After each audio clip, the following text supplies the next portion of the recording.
আসসালামু আলাইকুম। আজকে আমি আপনাদেরকে বানিয়ে দেখাবো ক্রিস্পি হানি চিকেন স্টিক। ক্রিস্পি হানি চিকেন স্টিক বানানোর জন্য প্রথমেই আমি চিকেন ব্রেস্ট পিসকে স্টিক আকারে কেটে নেব, পানি দিয়ে ধুয়ে চিপে নেব।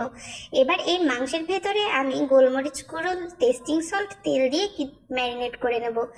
একটি ডিম, কর্নফ্লাওয়ার ও সামান্য পানি দিয়ে আবারও মেখে নেব, উপর দিয়ে তেল ছিটিয়ে দেব। এবার এই স্টিকগুলোকে আমি ডুবো তেলে ভেজে নেব।